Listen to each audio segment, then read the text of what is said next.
والصلاة والسلام على من لا نبي بعد أما بعد أعوذ بالله من الشيطان الرجيم بسم الله الرحمن الرحيم نحن نقص عليك نبأهم بالحق إنهم فتية آمنوا بربهم وزدناهم هدى وربطنا على قلوبهم إذ قاموا فقالوا ربنا رب السماوات والأرض لن ندعو من دونه إلها لقد قلنا إذا شتتا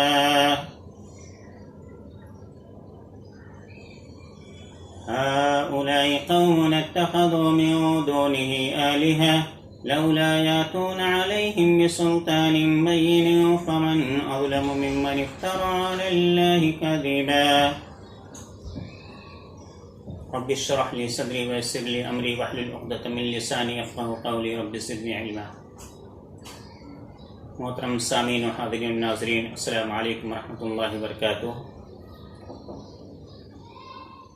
سورۃ الکہف جس کی احادیث میں بڑی فضیلت آئی ہے اور جمعہ کے دن اس کے پڑھنے کی فضیلت میں بہت ساری احادیث مروی ہیں، انشاءاللہ الرحمن ایک درس پر الگ سے آپ کے سامنے پیش کیا جائے گا جلد ہی، تھوڑا انتظار کیجئے۔ آج اصحاب کہف یعنی کہف یہ کہاں تھا، کس شہر کا نام ہے اور دنیا کے کس کونے میں یہ پایا جاتا ہے، جہاں پر چند نوجوانوں نے اتنی بڑی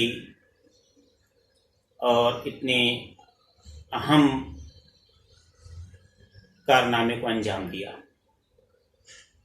اللہ رب العالمین نے قرآن حکیم میں ارشاد فرمایا، سورہ کہف آیت نمبر 9 سے 22 کے درمیان اللہ رب العالمین نے ذکر فرمایا کہ آپ کیا سمجھتے ہیں کہ غار اور تختی والے ہماری نشانیوں میں سے عجیب نشانی تھے؟ جب چند نوجوانوں نے غار میں پناہ حاصل کی اور دعا کی، اے میرے رب ہمیں اپنی طرف سے رحمت عطا فرما اور ہمارے لیے ہمارا معاملہ درست فرما، تو ہم نے انہیں اس غار میں تھپکی دے کر کئی سال تک کے لیے سلا دیا۔ پھر ہم نے ان کو جگایا تاکہ پتہ چل جائے کہ اختلاف کرنے والے دو گروہوں میں سے کس نے ان کی نیک کی مدت کو صحیح یاد رکھا۔ ہم آپ پر ان کا واقعہ صحیح صحیح بیان کرتے ہیں کہ وہ چند نوجوان تھے جو اپنے رب پر ایمان لے آئے، تو ہم نے ان کی ہدایات میں مزید اضافہ فرما دیا۔ نیز ہم نے ان کے دل مضبوط کر دیے جب وہ کھڑے ہو کر کہنے لگے، ہمارا رب تو وہ ہے جو آسمان و زمین کا رب ہے، ہم اسے چھوڑ کر کسی دوسرے کو قطعاً معبود نہیں کہیں گے، ورنہ یہ تو بہت ظلم کی بات ہوگی۔ یہ ہماری قوم کے لوگ جنہوں نے اس اللہ کے سوا معبود بنا رکھے ہیں، اس کی کوئی واضح دلیل پیش کیوں نہیں کرتے؟ اس شخص سے بڑھ کر ظالم کون ہو سکتا ہے جس نے اللہ تعالیٰ کے بارے میں ایسا جھوٹ گڑا ہے؟ اب جب کہ تم ان سے اور ان کے معبودوں سے علیحدہ ہو چکے ہو تو اس غار میں پناہ حاصل کر لو، تمہارا رب تم پر اپنی رحمت نشاور کرے گا اور تمہارے معاملے میں آسانی پیدا فرمائے گا۔ آپ دیکھیں گے کہ جب سورج طلوع ہوتا تھا تو وہ ان کے غار سے دائیں طرف کو ہٹ کر گزر جاتا تھا، اور جب غروب ہوتا تھا تو ان کو بائیں جانب چھوڑ کر گزرتا تھا، اور وہ غار میں کھلی ہوادار جگہ میں پڑے تھے۔ یہ اللہ تعالیٰ کی عظیم نشانی تھی، لیکن ہدایت تو اسے ہی نصیب ہوتی ہے جسے اللہ تعالیٰ ہدایت عطا فرمائے، اور جسے اللہ تعالیٰ گمراہ کر دے تو اس کے لیے کوئی ہدایت دینے والا نہیں، نہ کوئی دوست ملے گا اور نہ ہی کوئی اس کو رہبر۔ تو انہیں دیکھے گا تو سمجھے گا کہ وہ جاگ رہے ہیں، حالانکہ وہ سوئے ہوئے ہیں۔ ہم ان کے دائیں بائیں کروڑے بدلتے رہتے ہیں، اور ان کا کتا اس غار کے دہانے پر بازو بچھائے ہوئے تھا۔ اگر آپ ان کو دیکھتے تو ڈرتے ہوئے بھاگ اٹھتے اور سرتاپا مرعوب ہو جاتے۔ پھر ہم نے ان کو جگہ دیا تاکہ وہ ایک دوسرے سے پوچھیں، ان میں سے ایک کہنے والے نے کہا تم کتنی دیر سوئے ہوئے رہے ہو؟ وہ کہنے لگے ایک آدھ دن سوئے ہوں گے۔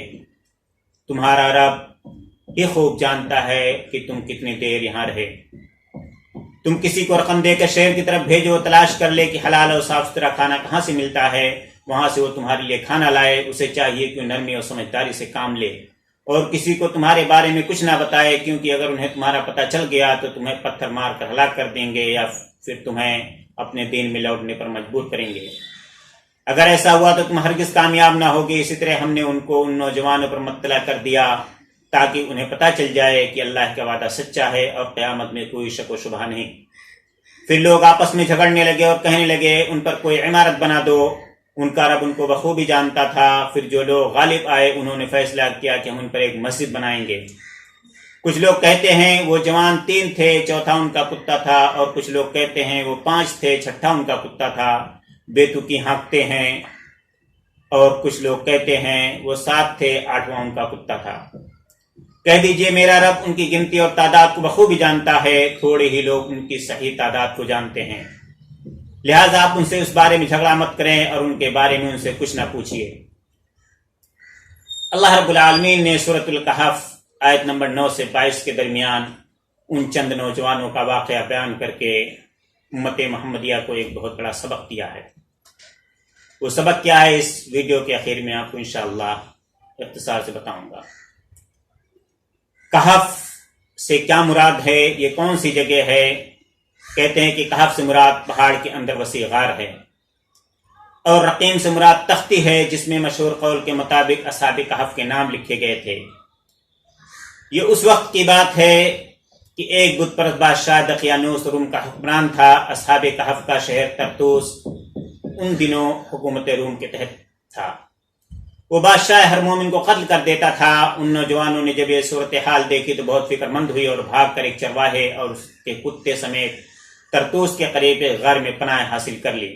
اللہ تعالیٰ نے ان پر نیند مسلط کر دی، حتیٰ کہ وہ 300 شمسی سال تک سوئے رہے۔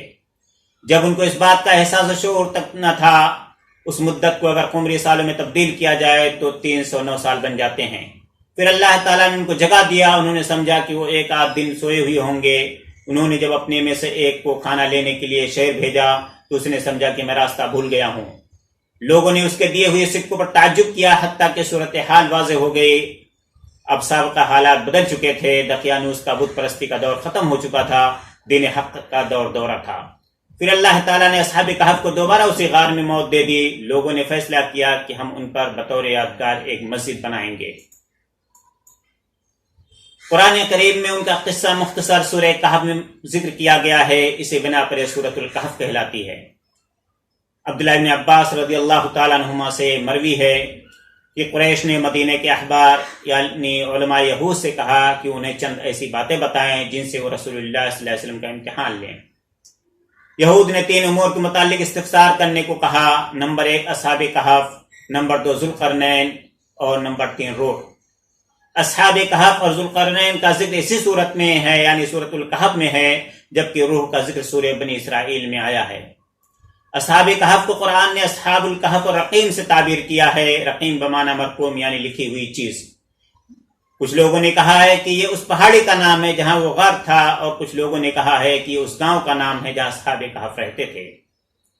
عبداللہ بن عباس رضی اللہ عنہما کہتے ہیں کہ کعب احبار کے خیال میں رقیم ایلا کے نزدیک شہر کا نام ہے۔ ابن عباس رضی اللہ تعالیٰ عنہ ہی اس کی روایت کے مطابق رقیم اس پہاڑ کا نام ہے جس میں غار یعنی غار کہف واقع ہے، اور اس پہاڑ کا نام بنجلوس ہے۔ ابن عباس رضی اللہ تعالیٰ عنہ نے یہ بھی بتایا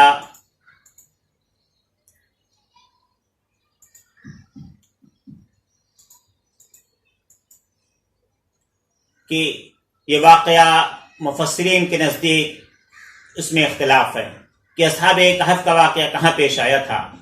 یاقوت حموی نے معجم البلدان میں رقیم کے معاملے میں اس قسم کے اور غاروں کا بھی ذکر کیا ہے، مثلا نواحِ دمشق میں، اندلس میں، قسطنطنیہ کے قریب۔ کچھ لوگ کہتے ہیں کہ واقعہ اردن کے شہر پٹرا میں پیش آیا تھا، لیکن اس کی کوئی تاریخی سند نہیں ملتی۔ البتہ زیادہ تر ایشیائے کوچک یعنی ترکی کے شہر افسوس یا افسوس پر اتفاق پایا جاتا ہے۔ افسوس جنوبی ترکی کے شہر ترتوس کے شمال میں کچھ فاصلے پر واقع ہے اور یہ ازمیر کی بندرگاہ سے تقریباً 60 کلومیٹر جنوب میں اور شہر آئدین سے 42 کلومیٹر مغرب میں ہے۔ اصحاب کہف کا قصہ عیسائیوں اور یہودیوں میں معروف تھا، اسی لیے انہوں نے رسول اللہ صلی اللہ علیہ وسلم سے اختصار کیا تھا۔ یہ قصہ مسیحی دنیا میں مذہبی تقدس کا درجہ رکھتا تھا۔ مسیحی روایات میں افسوس کے ساتھ سونے والوں کے نام سے مشہور ہے، 7 سلیپرز آف افسوس۔ جن مشرقی زبانوں میں یہ مسیحی روایت موجود ہے ان میں سب سے قدیم روایت 5ویں صدی میلادی کے اواخر کی سریانی میں یعقوب کی ہے۔ اس واقعے کی ابتدا رومی شہنشاہ دقیوس یا دقیانوس 201 سے 251 عیسوی کے زمانے میں ہوئی۔ اس نے کوشش کی کہ رومیوں میں جو بت پرستی رائج تھی اس کا احیاء کرے، یعنی اس بت پرستی کو واپس سے زندہ کرے اور عیسائیت کا قلع کما کرے۔ اس نے عیسائیوں پر بہت ظلم ڈھائے، انہیں بت پرستی پر مجبور کیا اور بے شمار لوگوں کو تحقیق کیا۔ مقام افسوس کے یہ 7 یا 8 نوجوان ایک غار میں پناہ گزین ہو گئے۔ دقیوس نے اس غار کا دہانہ پتھروں سے پاٹ دیا۔ ان کے 2 عیسائی دوستوں نے دھات کی تختیوں پر ان کا قصہ لکھ کر ان پتھروں کے نیچے دبا دیا تاکہ آئندہ زمانے میں لوگوں کو ان کے احوال سے واقفیت ہو جائے۔ مدتوں بعد شہنشاہ تھیودوسیس ثانی نے 408 عیسوی سے 450 عیسوی کے درمیان کے زمانے میں جب عیسائیت کا عروج ہو چکا تھا، ایک فتنہ برپا ہوا۔ ایک پادری نے قیامت کے روز مردوں کے زندہ ہونے کا انکار کر دیا۔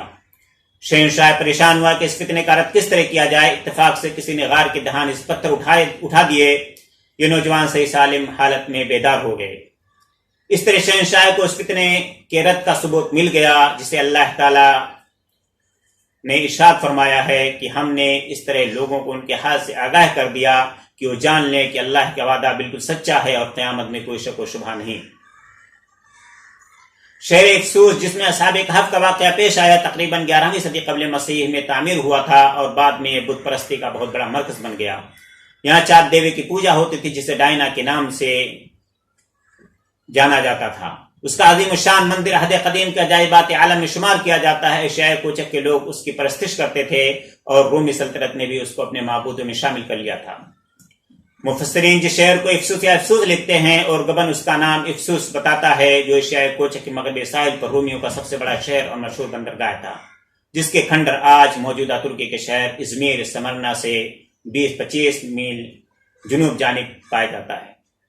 پھر جس بادشاہ کی حد میں اصحاب کہف جاگے اس کا نام مفسرین تیزودیس لکھتے ہیں اور گبن لکھتا ہے کہ ان کے بعد ان کے بعثت کا واقعہ قیصر تھیوڈوسیس ثانی کے زمانے میں پیش آیا، جو رومی سلطنت کی عیسائیت قبول کر لینے کے بعد سن 408 عیسوی سے سن 450 عیسوی کے درمیان تک کا روم کا قیصر رہا۔ دونوں بیانات کی مماثلت کی حد یہ ہے کہ اصحاب کہف نے بیدار ہونے کے بعد اپنے جس رفیق کو، اپنے جس ساتھی کو کھانا لانے کے لیے بھیجا تھا، اس کا نام مفسرین یملیخہ بتاتے ہیں اور گبن اسے یملیخ لکھتا ہے۔ قصے کی تفصیلات دونوں روایتوں میں یکساں ہیں اور ان کا خلاصہ یہ ہے کہ قیصر ڈیسیس کے زمانے میں جب مسیح علیہ السلام کے پیرووں پر سخت ظلم و ستم ہو رہے تھے، 7 نوجوان غار میں جا بیٹھے تھے۔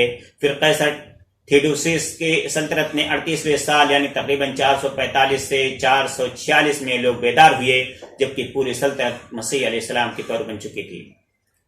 اس حساب سے غار میں ان کے رہنے کی مدت تقریباً 197 سال بنتی ہے۔ بعض مفسرین نے اس قصے کو قصہ اصحاب کہف مترادم ماننے سے اس بنا پر انکار کر دیا ہے کہ آگے قرآن ان کے قیام غار کی مدت 309 سال بیان کر رہا ہے۔ اس اعتراض کا جواب سورہ کہف کی آیت نمبر 26 کی تفسیر میں علماء کرام نے یوں دیا ہے کہ اس فقرے کا تعلق جملے معترضہ سے پہلے کے فقرہ کے ساتھ ہے، یعنی سلسلہ عبارت یوں ہے کہ کچھ لوگ کہیں گے کہ وہ 3 تھے اور چوتھا ان کا کتا تھا، اور کچھ لوگ کہتے ہیں کہ وہ اپنے غار میں 300 سال رہے اور بعض لوگ اس مدت کے شمار میں 9 سال اور بڑھ گئے ہیں۔ اس عبارت میں 300 اور 309 سال کی تعداد جو بیان کی گئی ہے، یہ دراصل لوگوں کے قول کی حکایت ہے، نہ کہ اللہ تعالیٰ کا اپنا قول۔ اور اس پر دلیل یہ ہے کہ بات کے فقرے میں اللہ تعالیٰ خود فرما رہا ہے کہ تم کہو اللہ بہتر جانتا ہے کہ وہ کتنی مدت رہے۔ اگر 309 سال کی تعداد اللہ نے خود بیان فرمائی ہوتی تو اس کے بعد یہ فقرہ ارشاد فرمانے کے کوئی معنی نہ تھے۔ اسی دلیل کی بنا پر عبداللہ ابن عباس رضی اللہ تعالیٰ عنہ نے بھی یہ تعویل اختیار فرمائی ہے کہ اللہ تعالیٰ کا قول نہیں ہے بلکہ لوگوں کے قول کی حکایت ہے، جسے اللہ نے قرآن حکیم میں ذکر فرمایا ہے۔ افسوس، یہ ایشیائی کوچک ترکی کے مغربی ساحل پر قدیم یونانی شہر ہے. یہاں ڈائنا دیوی کا مندر دنیا کے 7 قدیم عجوبوں میں شمار ہوتا ہے. شہر ابتدائی مسیحیت کا بھی مرکز رہا. سینٹ پال پولس نے یہاں تبلیغ کی اور سینٹ جان یوحنا بھی یہاں مقیم رہے. اس زمانے میں افسوس ساحل سمندر پر واقع تھا، لیکن کثیر مقدار میں گاد جمع ہونے سے اس کی کھنڈران ان دنوں ساحل سے 5 کلومیٹر ہٹ کر پائے جاتے ہیں. یہ شہر بحر ایجن کے ساحل پر واقع ہے. سلجوقی ترکوں کے دور میں تباہ ہو گیا. یہاں آرٹیمس دیوی اپالو کی بہن جسے رومی ڈائنا کہتے تھے اس کا مندر تھا. یہیں 431 عیسوی میں کلیسائی کونسل منعقد ہوئی تھی جس نے مسیح کے ایک خدا ہونے کا اعلان کر دیا تھا. نعوذ باللہ. ازمیر ترکی کا شہر بحر ایجن کے ساحل پر واقع ہے. ماضی میں اسے سمرنا کہتے تھے. اس کی آبادی 15 لاکھ سے زائد ہے. صوبائی دارالحکومت اور اہم بندرگاہ ہے. یہاں کئی تاریخی زلزلے بھی آئے. ترتوس جنوبی ترکی میں دریائے ترتوس کے کنارے واقع ہے. آبادی 2.25 لاکھ ہے. موجودہ مسیحیت کا بانی سینٹ پال یہیں پیدا ہوا تھا. خلیفہ مامون رشید عباسی نے اسے فتح کیا اور یہیں وفات پا کر دفن ہوا. اصحاب کہف کے واقعے کو اللہ رب العالمین نے سورۃ الکہف میں امت محمدیہ اور آنے والے لوگوں کے لیے اس لیے بیان فرمایا ہے کہ لوگوں کو اللہ رب العالمین کی وحدانیت کی خاطر اگر کسی جگہ کو کسی مقام کو چھوڑنا پڑے تو چھوڑ دینا چاہیے، کیونکہ پوری کی پوری زندگی اللہ رب العالمین ہی کی عبادت کے لیے بنائی گئی ہے. ہر انسان اللہ رب العالمین کی عبادت کے لیے پیدا کیا گیا ہے، جیسا کہ اللہ نے فرمایا ہے کہ ما خلقت الجن والانس الا لیعبدون. ہم نے جنات اور انسانوں کو اپنی عبادت کے لیے پیدا کیا ہے اور ان کی زندگی کا مقصد ہماری عبادت ہے. یعنی انسان کو جو ضروریات ہیں اسے مقصد سمجھنا چاہیے کہ ہماری زندگی میں کچھ جو ضرورتیں ہیں پوری کرنی ہمارا مقصد ہے. وہ ہماری ضرورت ہے اور وہ ہمارا مقصد نہیں ہے، بلکہ اصل مقصد اللہ رب العالمین کی عبادت ہماری زندگی کا. ضروریات زندگی یہ ہماری ضرورت ہو سکتی، حاجت ہو سکتی، اس لیے ہم اپنی ضرورت زندگی پوری کرتے ہوئے اللہ رب العالمین کی عبادت میں کوتاہی نہ کریں اور اللہ رب العالمین کی وحدانیت کو، اللہ رب العالمین کی توحید کو لوگوں تک پہنچائیں.